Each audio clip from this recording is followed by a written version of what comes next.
Bonjour Éric Boquet. Bonjour. Les ministres des Finances de l'Union européenne devraient adopter aujourd'hui à Bruxelles une liste de paradis fiscaux. L'Union a passé au crible le cas de 92 pays considérés comme litigieux. Il pourrait y avoir d'ailleurs finalement deux listes, une noire qui comporterait une vingtaine de pays et une grise avec 45 autres qui se sont engagés à améliorer leurs pratiques. D'abord sur ces chiffres qui sont incertains, mais sur ces chiffres, donc 20 plus 45, est-ce que ça vous semble cohérent avec la réalité de l'évasion fiscale aujourd'hui? Écoutez, je ne pense pas. D'ailleurs, je suis déjà inquiet avant même que cette liste soit publiée aujourd'hui, annoncée, puisque M. Moscovici, au plus fort des Paradise Papers, il y a 3 semaines, disait que aucun État membre de l'Union européenne ne figurerait sur cette liste. Donc ça veut dire qu'on exclut d'emblée un territoire comme Malte, on exclut les Pays-Bas, on exclut l'Irlande, on exclut le Luxembourg. Donc déjà, dans cette liste, il y aura des trous et forcément c'est dommageable à l'efficacité d'une telle action. Alors effectivement, on sait qu'il n'y aura pas de pays membres de l'Union européenne, officiellement, parce que tous les pays répondent déjà aux exigences de transparence, de transmission des informations. Tout ça est très sujet à caution, selon vous? Écoutez, les engagements, on y croit ou on n'y croit pas, mais l'histoire récente a montré que les engagements pris par certains États étaient rapidement contredits par des pratiques qui persistent, parce que ils ont toujours un coup d'avance. Les trafiquants, les fraudeurs ont toujours un coup d'avance par rapport aux petites législations qui peuvent se mettre en place ici ou là. Non, je pense qu'on n'est pas à la hauteur et à l'intensité voulue. Il faudrait une seule liste mondiale, un point, c'est tout. Aujourd'hui, vous êtes, en état de dire qu'il y a d'authentiques paradis fiscaux au sein même de l'Union européenne? Mais complètement, attendez. L'impôt société en Irlande est à 12,5%. Le nôtre a été ramené à 28%. Il était à 33,3% l'an dernier. Donc on voit bien l'effet de ce dumping fiscal qui abaisse les impôts sociétés dans l'ensemble des États. Chacun y va de son couplet. Rappelons l'affaire LuxLeaks. Monsieur Juncker, qui préside aujourd'hui aux destinées de la Commission européenne, qui fut Premier ministre du Grand-Duché du Luxembourg entre 1995 et 2013.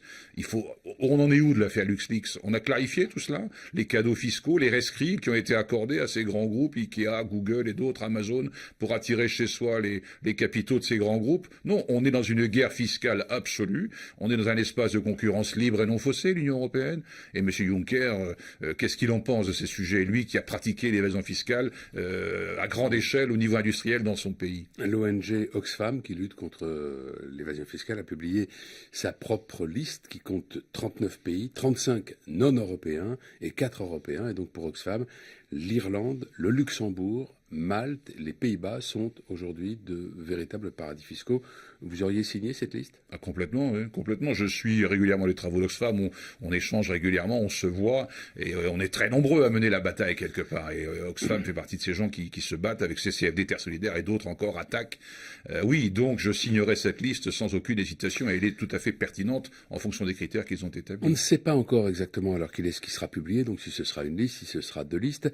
La question se posait encore ces dernières heures de savoir si les ministres des Finances devaient ou non publier les listes, les noms des pays qui sont montrés du doigt, soit donc sur la liste noire, soit sur la liste grise, et en particulier ceux de la liste grise, c'est-à-dire ceux qui s'engagent à améliorer leurs pratiques dans des délais variables. Est-ce que vous souhaitez que les noms soient publiés? Ben oui, écoutez, on exige la transparence. Vous êtes favorable à ce qu'on appelle le name and shame, nommer et faire honte? Absolument. Enfin, je veux dire, écoutez, il faut que l'information soit portée à l'ensemble de l'opinion publique. Que ces sujets insupportent l'indignation à chaque révélation, parce que on est à un scandale révélé chaque année. On a eu les Panama Papers, on a eu Offshore Leaks, LuxLeaks, FootLeaks, etc., et il y en aura d'autres si on ne s'attaque pas sur le fond. Donc oui, il faut nommer ces États, il faut les désigner, et il faut mettre de la transparence partout, parce que on exige la transparence des parlementaires. Je suis parlementaire, ça me paraît tout à fait légitime qu'il y ait transparence. Il faut qu'il y ait absolument transparence aussi sur ces pratiques par certains États, y compris membres de l'Union européenne. Oui. Est-ce que les critères aujourd'hui qui sont pris en compte pour établir ce qui est ou ce qui n'est pas un paradis fiscal sont suffisamment sévères? Écoutez, moi j'en vois 4 des critères. Une fiscalité faible ou nulle. À Jersey, c'est 0%, les Bermudes, c'est 0%. Alors la question d'ailleurs s'est posée, je vous laisse finir dans un instant, mais la question s'est posée de savoir si cette fiscalité nulle devait être à elle seule un critère pour définir un paradis fiscal. Ça, vous y seriez favorable? Mais complètement. J'ai entendu un dirigeant dire que le critère de fiscalité zéro ne peut pas être un critère de paradis fiscal. Mais où va-t-on? S'il n'y a plus d'impôts, il n'y a plus de société. Hein, c'est toujours ça, peut-être cette phrase Henry Morgenthau, qui était secrétaire d'État de Roosevelt dans les années 30 aux États-Unis. Il a dit l'impôt, c'est le prix à payer pour vivre dans un monde civilisé. Voilà, c'est ça l'impôt. Au nom de quoi on aurait le droit d'échapper à l'impôt si on s'appelle Apple, Facebook ou Amazon? Alors, je vous laisse reprendre sur les critères. Vous aviez nommé le premier. Fiscalité, faible ou nulle. Ouais. Un système juridique extrêmement léger. On peut créer une société dans un paradis fiscal à partir du téléphone portable que vous avez dans la poche, aux îles Vierges britanniques par exemple. Ensuite, troisième critère, aucune coopération des autorités locales avec l'autorité fiscale du pays d'origine de l'évadé fiscal entre guillemets. Et quatrième critère, qu'on a constaté dans plein d'endroits, c'est la très grande proximité entre le politique local et l'industrie financière locale. Quand je dis proximité, parfois c'est complicité, parfois même ce sont les mêmes personnes qui gèrent l'intérêt général, entre guillemets, et l'intérêt de l'industrie financière de l'autre. Et ces critères-là que vous venez de définir, ce ne sont pas ceux qui sont pris en compte aujourd'hui? Ben, j'imagine que non, parce qu'on cite une liste là qui va sortir de l'Union européenne.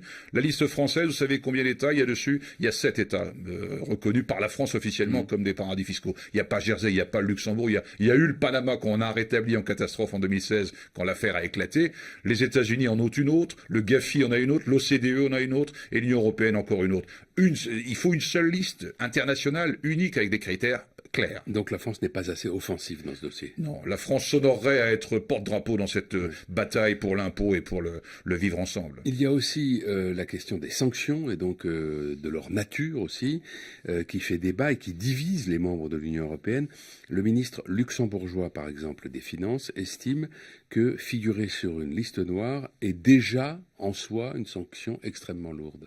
Oui, vous savez, il y a 2 points faibles pour les multinationales et les grands groupes. Il y a évidemment le porte-monnaie, le portefeuille, et puis la réputation. La réputation, ça n'est pas rien. On parlait du name and shame, ça fait partie des outils pour faire pression sur ces grands groupes, effectivement. Il faut que l'opinion publique s'empare de ces sujets. Donc oui, il faut des sanctions, y compris financières. Vous savez, on est capable d'arrêter les flux financiers. La Banque Centrale Européenne, il y a quelques années, a arrêté les flux financiers à Chypre en une nuit.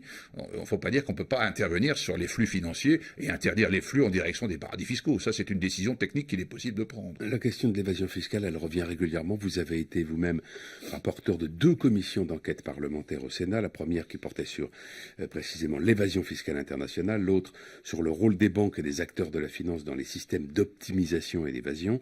Vous avez écrit un livre avec votre frère Alain Bocquet qui s'appelle Sans domicile fisc. Est-ce que les choses ont changé depuis? Parce que ces rapports, ils datent d'il y a plusieurs années maintenant. Oui, vous estimiez le coût pour la France entre 60 et 80 milliards d'euros. Tout à fait, entre 60 et 80 milliards d'euros chaque année.